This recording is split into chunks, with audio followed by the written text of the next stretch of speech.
American ആക്രമണത്തിന് Iran തിരിച്ചടി തുടങ്ങിയതോടെ പശ്ചിമേഷ്യ സംഘർഷഭരിതം. ആണവ കേന്ദ്രങ്ങൾ ആക്രമിച്ചതിന് പിന്നാലെ ഇസ്രയേൽ നഗരങ്ങളിലേക്ക് ഇറാൻ ബാലിസ്റ്റിക് മിസൈലുകൾ തൊടുത്തു. ടെല്ലവീവിലും ഹൈഫയിലും ബഹുനില കെട്ടിടങ്ങൾ നിലംപൊത്തി. തൊട്ടു പിന്നാലെ ഇറാന്റെ സൈനിക കേന്ദ്രങ്ങൾ ലക്ഷ്യമിട്ട് ഇസ്രയേലിന്റെ വ്യോമസേന ആക്രമണം അഴിച്ചുവിട്ടു.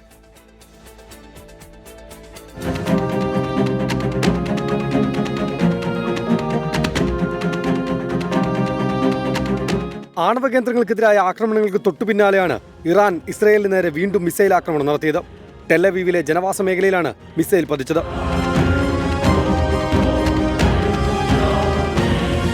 മിസൈൽ പതിച്ച പാർപ്പിട സമുച്ചയം പൂർണ്ണമായും തകർന്നു. നിരവധി പേർക്ക് പരിക്കേറ്റെന്നാണ് റിപ്പോർട്ട്.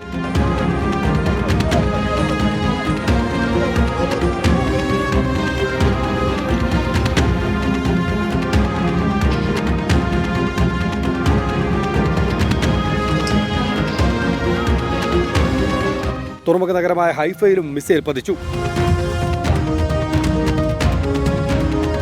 തൊട്ടുപിന്നാലെ ഇറാനെതിരെ ഇസ്രയേൽ ആക്രമണം അഴിച്ചുവിട്ടു. ഇറാന്റെ മിസൈൽ ലോഞ്ച് പാഡുകൾ വ്യാപകമായി തകർത്തെന്ന് ഇസ്രയേൽ വ്യോമസേന വ്യക്തമാക്കി. ടെഹ്റാനിലും ടബ്രിസിലും ഇറാന്റെ സൈനിക കേന്ദ്രങ്ങൾ ലക്ഷ്യമിട്ട് ഇസ്രയേൽ വ്യോമാക്രമണം തുടരുകയാണ്. News desk 24.